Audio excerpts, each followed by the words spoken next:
नमस्कार, मी रुहिलाड आणि आपण पाहतात पुणे लोक। आता मी कोंढवा परिसरामध्ये आहे, ज्योती चौकामध्ये। इथं भव्य शिवजयंतीचं आयोजन करणारे महाराष्ट्र नवनिर्माण सेनेचे शहराध्यक्ष साईनाथ बाबर आपल्यासोबत आहेत। सर, काय सांगाल तुम्ही? इतक्या भव्य मोठ्या प्रमाणात हे आयोजन करता आणि माझ्या माहितीनुसार हे तुमचं 5वं वर्ष आहे। तर यामुळे इथे जे संघटित झालेलं जनसंख्या खूप मोठ्या प्रमाणात आहे आणि ह्या शिवजयंतीमागचा तुमचा उद्देश काय आहे नेमका सर? हिंदवी स्वराज्याचे संस्थापक छत्रपती शिवाजी महाराजांची आज खरं तर शिवजयंती आहे आणि दरवर्षी याच ठिकाणी आम्ही शिवजयंती मोठ्या प्रमाणात साजरी करतो। खरं तर म्हणजे सर्व जाती जमातीला एकत्र घेऊन छत्रपती शिवाजी महाराजांनी राज्य केलं होतं आणि हे राज्य उभं करत असताना सर्वांपर्यंत छत्रपतींचा विचार पोहोचावा।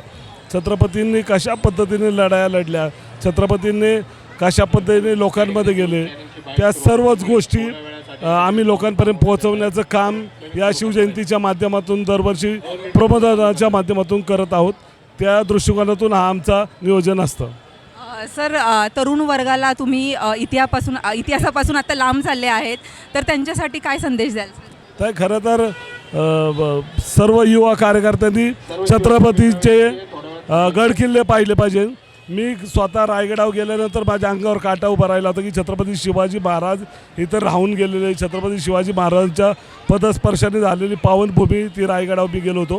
खरं सर्व गडकिल्ले आपले खूप पावन गडकिल्ले आहेत, त्या प्रत्येक किल्ल्यावर गेलं पाहिजे आणि प्रत्येकाने छत्रपती शिवाजी महाराजांचे आचार विचार रोजच्या जीवनात आचरणात आणले पाहिजे। कोंढव्यामध्ये सगळ्या समाजाचे एकत्र नागरिक राहतात, तर यातून एकात्मतेचा काय संदेश देता आजच्या शिवजयंतीनिमित्त? छत्रपती शिवाजी महाराजांनी 12 बलुतेदारांना सोबत घेऊन खरं तर छत्रपती शिवरायांनी राज्य चालवलं होतं।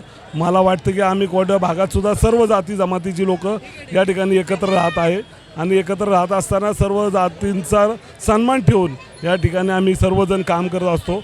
कधीही कुठल्याही समाजाबद्दल कुठल्याही धर्माबद्दल तेढ निर्माण होणार नाही या पद्धतीची प्रत्येक वेळेस काळजी घेतली जाते आणि मला वाटतं की त्यालाच खरी शिवजयंती मानतो। त्यामुळे आज तुम्ही इथं सर्व जाती जमातीची लोक या ठिकाणी पाहत असाल।